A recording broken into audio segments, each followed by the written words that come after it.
આગળ વાત કરીએ મહત્વના સમાચારની તો ડેડિયાપાડાના આપના ધારાસભ્ય ચૈતર વસાવા ધરણા પર બેઠા છે।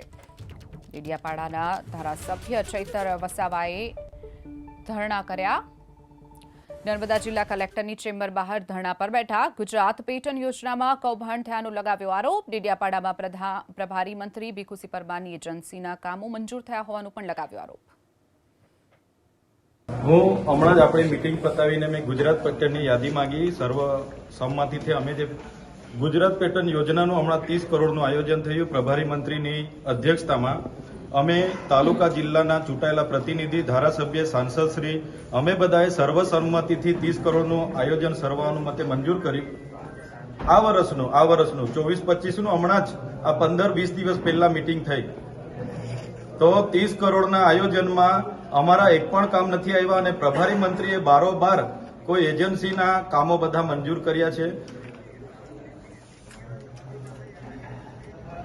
અમે કલેક્ટર સાહેબ અમારી પાસે પ્રાયોજના વહીવટદાર શ્રી આયોજન માગ્યા હતા। એ આયોજન અમે મીટિંગ પહેલા એમને અમારા સૂચનો આપી પણ દીધા। મીટિંગમાં એ કામોની બહાલી પણ થઈ ગઈ અને જે યાદી ફાઇનલ થઈ છે પ્રભારી મંત્રીની સહીથી પ્રભારી મંત્રીની અધ્યક્ષતામાં બધા કામો મંજૂર થઈ જાય છે અને એ ફાઇલો ગાંધીનગર મંગાવીને પ્રભારી મંત્રીઓએ તમામ કામો અમારા રદ કરી અને પ્રભારી મંત્રીએ પોતાના કામો જે કોઈ કામના કામો નથી એવા કામો મંજૂર કરી દીધા છે। તો ડેડિયાપાડા અને સાગબારાના લોકોએ અમને મત આપ્યા છે કે પ્રભારી મંત્રીને મત આપ્યા છે? અમારા એક પણ કામો એમાં મંજૂર થઈને આવ્યા નથી।